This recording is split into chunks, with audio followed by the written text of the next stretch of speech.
বাংলাদেশে আশ্রয় নেওয়া রোহিঙ্গা শরণার্থীদের মানবিক সহায়তা দিতে জরুরি পদক্ষেপ নেওয়ার আহ্বান জানিয়েছেন জাতিসংঘের বিশেষজ্ঞরা। রোহিঙ্গাদের সহায়তা দেওয়ার দায়ভার আন্তর্জাতিক সম্প্রদায়েরও রয়েছে বলে উল্লেখ করেন তারা।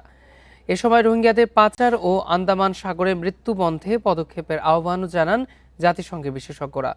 বুধবার প্রকাশিত এক প্রতিবেদনে এসব তথ্য জানায় জাতিসংঘের মানবাধিকার বিষয়ক হাই কমিশনারের দপ্তর। সংস্থাটি বলেছেন, দীর্ঘদিন ধরে বাস্তুচ্যুত অবস্থায় থাকা রোহিঙ্গাদের মানব পাচারের বড় ঝুঁকির মুখে ফেলছে। জুনের শেষের দিকে মিয়ানমারের রাখাইন রাজ্য থেকে ছেড়ে আসা দুটি নৌযান সম্প্রতি দেশটির উপকূলে ডুবে যাওয়ার খবর পাওয়া গেছে। নৌযান দুটিতে 500 জনের বেশি যাত্রী ছিলেন। যাত্রীদের বড় অংশই রোহিঙ্গা। তাদের মধ্যে কেউ কেউ বাংলাদেশের কক্সবাজারের শরণার্থী শিবির থেকেও গিয়েছিলেন বলে খবরে বলা হয়েছে।